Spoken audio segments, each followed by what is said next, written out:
Bueno, Carlos, primero que nada, gracias por la invitación. Siempre un placer estar en Televen y comenzar aquí el mes de marzo conversando contigo.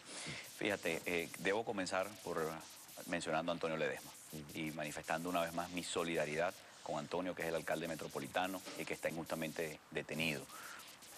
Con Antonio, en lo personal, tengo una relación estrecha.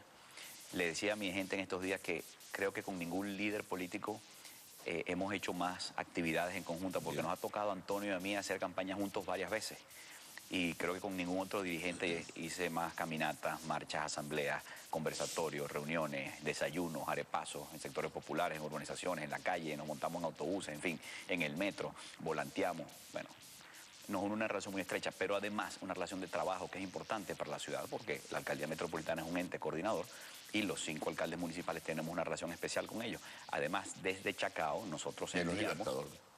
Bueno, ahí la relación es obviamente mucho más complicada, pero desde Chacao, por ejemplo, nosotros enviamos el 10% de todo lo que recaudamos, que es una cantidad de dinero importante para nosotros, a la alcaldía metropolitana, por ley. Y, por supuesto, procuramos que esos recursos se inviertan en favor de todos los caraqueños y especialmente de los chacaoenses. Es decir, con esto lo que te quiero decir es que no es cualquier cosa, es una detención que nos pega muy cerca, pero además creo que el mundo entero, Carlos, las reacciones internacionales que hemos visto con el caso de Ledesma creo que han desbordado las mejores expectativas, porque además debe ser muy fácil para cualquier demócrata en cualquier parte del mundo cuando le dice, bueno, el alcalde en ejercicio de la capital venezolana está detenido. Escogido por el voto popular. Efectivamente, escogido, bueno, nosotros tenemos año y 2 meses de haber sido electos y en el caso de Antonio reelecto. Entonces, pues muy grave y quiero manifestar mi solidaridad con él, con su familia, con su equipo de trabajo, con quien he estado en contacto permanente todos estos días. Tengo la certeza de que la alcaldía metropolitana no se va a parar. Creo que además ellos han decidido, Antonio y su equipo, que la mejor forma de protestar es trabajando más y haciendo gestión. Creo que es una gestión que no se va a detener y nosotros estamos de la mano con ellos. Así que primero que nada, mi solidaridad con Antonio. Ahora, en cuanto a lo que te planteaba, ¿qué puntos hacen converger, qué puntos hacen disentir a la oposición? Sobre todo porque ahora surge esto del llamado acuerdo de transición, donde se han sumado muchísimas personas individualmente, la Mesa de la Unidad no ha tomado postura definitivamente alrededor de ello. Bueno, yo creo que el impacto y la emoción del que esté preso Ledesma llevó a mucha gente a firmarlo, pero al final de cuentas, ¿qué significa el acuerdo de transición y la firma de ese relinquido? Mira, Carlos, a mí en la calle la gente me para y con angustia me comenta sobre el tema, bueno, los temas del país en general y los de la oposición en particular, las distintas visiones que hay en la oposición, la falta de unidad que algunos perciben. Y lo que yo le he dicho a la gente que me pregunta es, mira, es verdad que hay distintas visiones dentro de la oposición, es así, eso es una realidad que hay que aceptar, pero es que además nosotros somos así, nosotros somos gente que piensa distinto y disiente, y a veces disentimos públicamente. Pero más allá de las distintas visiones sobre el acuerdo, el documento llamado Acuerdo para la Transición, sobre el cual yo debo decir, a pesar de que no lo suscribo, que allí no hay ningún elemento golpista o de golpe. No creo que nadie deba o pueda ser perseguido o encarcelado por ese documento. No lo creo.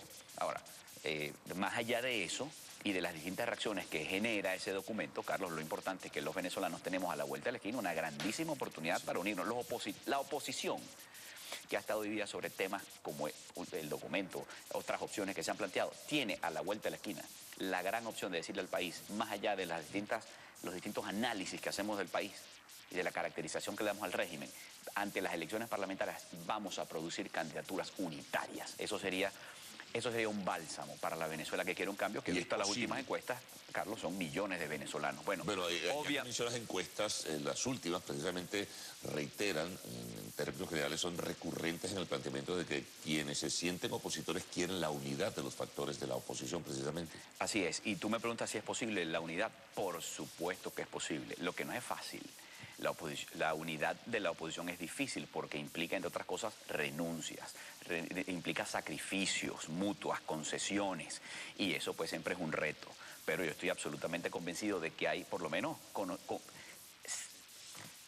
hay convencimiento dentro de los factores de la oposición de que se nos va la vida en el tema unitario. Pero todos hablan de unidad, el hecho es que haya...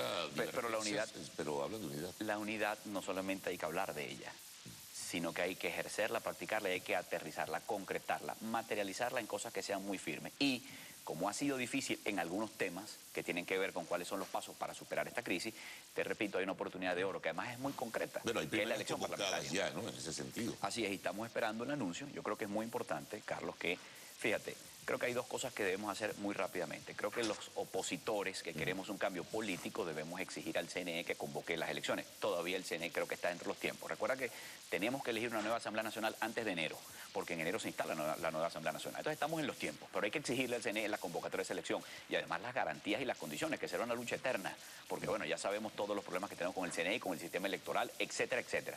Pero además de eso también tenemos que exigir a la MUD, es decir, a los partidos políticos que le integran, que produzcan las candidaturas unitarias y una plataforma y una propuesta unitaria de cara a un país que está, Carlos, desesperado por un cambio político que además se dé en paz, en democracia. Bueno, ahí aparece la fisura sobre si es primarias o si es por consenso. En fin, ¿cómo se va a determinar finalmente? Bueno, la mayoría será primarias, me parece obvio, pero en otros casos... Carlos, eso no lo sabemos todavía. Yo creo que cualquier método y mecanismo aprobado en el seno de la MUD que nos lleve a la unidad es válido, desde el consenso y los acuerdos hasta las primarias.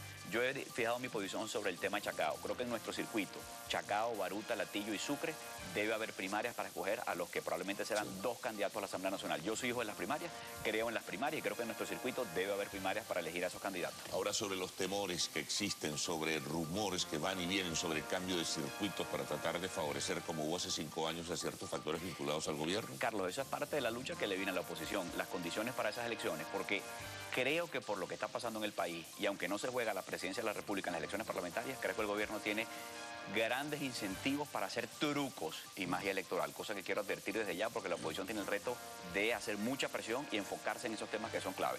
Un tema más porque sé que nos estamos yendo ya, hoy entra en vigencia una cosita con Chacao, un aumento de sueldo de 15% para todos los policías de Chacao, a partir del 1 de marzo, a partir de ayer, una noticia que nos alegra y que quiero compartir con mis vecinos a través de esta pantalla. Muy bien, Ramón, muchas gracias. Bueno, estaremos pendientes en una próxima oportunidad de abordarlos más estos temas no solamente nacionales, sino también locales. Bueno, momento de presentar el segmento de arte y espectáculos en lo actual con Sara Coelho. Sara, buenos días.